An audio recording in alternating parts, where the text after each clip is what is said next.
Hi everyone, welcome to another video. सबसे important judgement अगर हम माने कि क्या है, किस तरह आप डिस्टिंग्विश कर सकते हैं अदर जजमेंट्स को विद दिस जजमेंट। पर्टिकुलरली अगर आप किसी केस में आर्ग्यूमेंट कर रहे हैं, आपकी अपोजिट पार्टी ने कोई जजमेंट फाइल की है और आप चाह रहे हैं और वो जजमेंट बहुत अच्छी है और आप समझ गए हैं कि ये जजमेंट अच्छी है, अब हमारे ये अगेंस्ट है, तो अब इसको और हमारे केस के फैक्ट्स को कैसे डिस्टिंग्विश करें, क्योंकि ये बहुत इंपॉर्टेंट है। अगर हम किसी तरह की जजमेंट नहीं ढूंढ पाते हैं हमारे केस के पॉजिटिव साइड में और अदर साइड उससे पॉजिटिव साइड की जजमेंट ले आती है, तो हमारे पास लास्ट ऑप्शन जो बचता है कि हम उसकी दी हुई जजमेंट को हमारे केस के फैक्ट से डिटरमाइन कर सकें, डिफ्रेंशिएट कर सकें। और अगर हम ऐसा कर देते हैं तो उनकी जजमेंट नल एंड वॉइड हो जाती है, तो कोर्ट में उनकी जजमेंट को कंसिडर नहीं किया जाता है, stating that it has different fact from the current case. तो ये है वो जजमेंट जिसको आप यूज कर सकते हैं। सुप्रीम कोर्ट की लैंडमार्क जजमेंट है, one of the most important judgement, जिसको आप हर एक सिविल, किसी भी तरह के केस में, civil, criminal, arbitration, disciplinary inquiry, green tribunal, tribunal DRT, CAT, हर जगह यूज कर सकते हैं। सुप्रीम कोर्ट की क्लियर कट गाइडलाइंस हैं जिसके अंदर सुप्रीम कोर्ट ने जो बेंच थी, अजीत प्रशांत और अल्तमास कबीर साहब की, इसमें 2006 में सुप्रीम कोर्ट ने क्लियर किया है that each case, each judgement have different approach. जिसका सबसे इंपॉर्टेंट पैरा है ये, पैरा 8 है वैसे इसका। अगर आप इसको मनु पात्रा से देखेंगे तो ये जो पैराग्राफ है, ये पैरा 8 है। जो लॉर्ड लेनिन्स थे उनकी ही प्रेसिडेंट्स को अप्लाई करते हुए यहाँ पे एक पैराग्राफ दे रखा है that each case depends on its own facts and a close similarity between one case and another is not enough because even a single significant detail में ऑल्टर द एंटायर एस्पेक्ट। वही कहने का मतलब है कि हर case closely similarities पे चलता है, बट उसमें इनफ सिंगल सिग्निफिकेंट होती हैं, इनफ इंडिविजुअलिटी होती है, जिसके बेसिस पे पूरे केस और पूरी आर्ग्यूमेंट को डिटरमाइन और चेंज किया जा सकता है। ऑब्वियसली एक लीडिंग आर्ग्यूमेंट और एक लीडिंग थिंग की वजह से उससे पहले क्या हुआ जिसकी वजह से ये चीज़ हुई और इसके बाद क्या हुआ, हर केस में ये चीज़ डिफरेंट चलती है। One should avoid the temptation to decide case as said by Cardozo by matching the color of one case and against। तो एक केस के कलर, एक केस के फैक्ट्स दूसरे केस में तुरंत इंटरप्रेट करके तुरंत फॉलो करना नहीं चाहिए, केस को डिटेल में जाने की जरूरत है। कोर्ट ने ये कहा है यहाँ पे, to decide therefore which side of the line a case falls, the board resemblance to another case is not at all decisive. Precedent should be followed only so far as it marks the path of justice। Cases precedents, court की judgement, court का कहना वहीं तक follow होना चाहिए जहां तक वो जस्टिस सर्व कर रहा हो, but you must cut the dead would.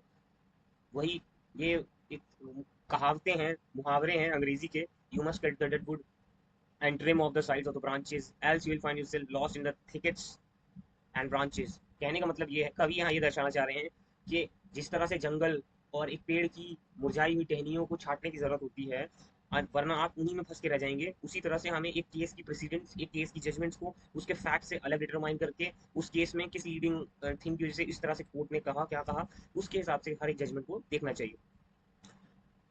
And इसमें एक और 6th पैराग्राफ है इसका। वैसे ये इंडियन कानून की जजमेंट में पैराग्राफ मेंशन नहीं होते, ये थोड़ी सी लैकिंग चीज़ है, तो वैसे मनुपात्रा में है ये। तो इसका एक 6th पैराग्राफ भी है, वो भी बहुत इंपॉर्टेंट है। जैसे यदि यहाँ से है, the court should not, yes, we find that the High Court has not even indicated as to the applicability of the decision in Ramesh Chand Supra. Supra means upheld to the facts and the present case. The court should not place reliance on the decision without discussing as to how the factual situation fits। Court को ऐसा नहीं करना चाहिए कि वो बता दे, ध्यान रखना चाहिए कि हर एक केस के फैक्ट्स, अगर हम किसी केस को लेके चलते हैं तो क्या उस केस के फैक्ट्स हमने उस जजमेंट में मेंशन किए हैं या नहीं किए। ये बहुत इंपॉर्टेंट चीज़ है। आप बिना फैक्ट्स को मेंशन करें और ये बताते हुए कि ये केस में ये फैक्ट सिमिलर हैं और इसलिए कोर्ट ने ये कहा, इसलिए ऐसा कहा, इसलिए हम भी ऐसा कह रहे हैं, तो ये आपको मेंशन करना होगा जजमेंट में। ये नहीं कि आप वो जजमेंट यूज़ कर रहे हैं और उसको यूटिलाइज नहीं कर रहे हैं उस जजमेंट में, देन द पर्पस जो है उसका सर्व नहीं हो रहा है। Factual situation fits in with the fact situation of the region on which the reliance is based. Observation the courts are neither to be read elucid theorems nor as the provision of the statute and that to taken out of their context। किसी भी statute को explain करते हुए court ने कुछ कहा या उसको एल्यूसिड थ्योरम की तरह समझने की जरूरत नहीं है। एल्यूसिड थ्योरम एक्चुअली ये क्या था, एल्यूसिड थ्योरम एक फाउंडेशनल प्रिंसिपल है ज्योमेट्री का, जो स्टैब्लिश हुई थी एंशियंट ग्रीक मैथमेटिक्स में, मैथमेटिशियन के द्वारा, समथिंग 300 600 के आसपास। That is not important. कहने का मतलब ये है कि जिस तरह से एल्यूसिड थ्योरम जो है वो ये बताती है कि जो एलिमेंट्स जो काम करते हैं उनकी जो डेफिनेशंस होती हैं एंड जो पोस्टुलेट्स होते हैं एक्सियम्स के, और इनकी जो थ्योरम है ये बिल्ड करती है एंटायर स्ट्रक्चर क्लासिक ज्योमेट्री का। मतलब कहने का मतलब ये है इसकी जो डेफिनेशन है वो रिजिड है। फॉर एग्जांपल, एक पॉइंट पे लाइन खींची और एक प्लेन लाइन खींची, मतलब ये कुछ प्रिंसिपल्स पे चलती है, जैसे कि एक स्ट्रेट लाइन अगर खींची गई है तो उस पॉइंट से कितनी भी लंबी लाइन कंटिन्यूसली एक्सटेंड की जा सकती है, एलिप्टिक थ्योरम की तरह, कि एक चीज अगर लिख दी है तो वो पत्थर की लकीर हो गई है, वो चीज गलत है। Nor as a provision of the statute that to taken out of their context, और कॉन्टेक्स्ट के बाहर रेड करने की जरूरत नहीं है क्या चीज एक्सप्लेन की जा रही है, ये ऑब्जर्वेशन है। It must be read in the context of which they appear to have been stated, जिसमें अपीयर किए, जिसमें बताया गया उसी में पढ़ो उसको। And judgements of the courts are not to be constitute as statutes, court की जो जजमेंट्स है उनको कानून मानने की जरूरत नहीं है, कानून है बट एक सम एंड सब्सटेंस समझिए, एक चीज का एक फैक्ट और सर्कमस्टेंशियल चीजें जो है वो इंपॉर्टेंट होती हैं, कब क्या कहा जा रहा है, हर जजमेंट का हर एक पैरा हर एक पार्ट स्टैट्यूट नहीं होता, इसकी भी एक जजमेंट है।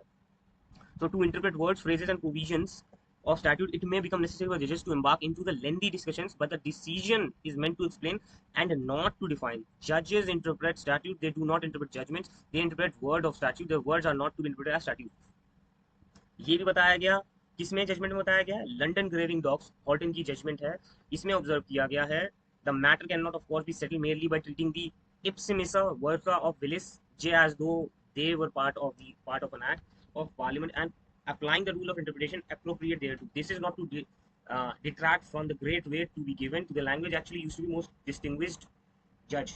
एक्चुअली कहने का मतलब इन सब बातों का ये है कि जजमेंट को साइड बाय साइड नहीं पढ़ना चाहिए, कहने का मतलब ये है, that is it.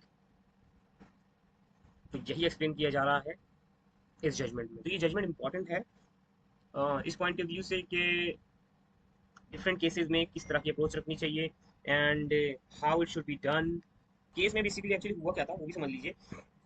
AGM management जो थी सर्विसेज, ये कॉन्ट्रैक्ट में गई स्टेट ऑफ हरियाणा के साथ। उसके बाद क्या हुआ, इसमें एक आर्बिट्रेशन क्लॉज था कि अगर कोई भी डिस्प्यूट होता है तो आर्बिट्रेशन के पास जाएगा मैटर। डिस्प्यूट हुआ, नॉन पेमेंट हुई ड्यूज की और अदर कॉन्ट्रैक्ट थी, तो अब जो एजीएम मैनेजमेंट सर्विसेज है इन्होंने आर्बिट्रेशन इन्वोक कर दिया सेक्शन 11(6) में।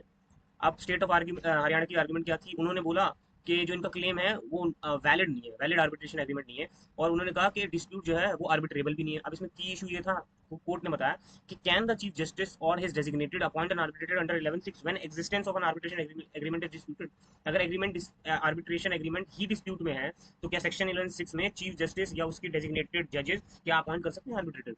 सुप्रीम कोर्ट ने बताया कि that there was a valid arbitration agreement clause, ये क्लॉज था। 11(6) का रूल क्या है आर्बिट्रेशन 11 के सेक्शन 11 सबसेक्शन 6 का, that court clarified that under section 11(6) the chief justice of his designated can examine whether arbitration agreement exist. वो देख सकते हैं 11(6) में कि क्या इसमें आर्बिट्रेशन एग्रीमेंट एग्जिस्ट करती है, और अगर एग्जिस्ट करती है तो कोर्ट अपॉइंट कर सकता है आर्बिट्रेटर। डिस्प्यूट क्या है आर्बिट्रेबल का, the dispute between AGM and state was related to contract, तो क्लियरली आर्बिट्रेबल है। फाइनल जजमेंट क्या आई कोर्ट की, कोर्ट ने कहा अलाउड आर्बिट्रेशन और ऑर्डर और अपॉइंट कर दिया इसमें आर्बिट्रेटर। अब ये इंपॉर्टेंट क्यों है, इसमें लिमिटेड स्कोप ऑफ कोर्ट का जो इंटरवेंशन था आर्बिट्रेशन में वो एक्सप्लेन किया गया है, और इंटेंशन ऑफ आर्बिट्रेशन एक्ट उसको एनहांस किया गया है कि जो रिड्यूस, तो ताकि लिटिगेशन कम हो सके। आर्बिट्रेशन कंसिलिएशन एक्ट, मीडिएशन, इन सबका पर्पस यही है कि लिटिगेशन कम हो सके। स्टेट अथॉरिटीज को बाउंड किया गया क्लॉज ऑफ कॉन्ट्रैक्ट में। लीगल टेक अवे अगर आप समझें तो when a valid arbitration clause exist, अगर किसी कॉन्ट्रैक्ट में लीगल आर्बिट्रेशन क्लॉज एग्जिस्ट करता है तो गवर्नमेंट एंटिटीज भी उससे भाग नहीं सकती।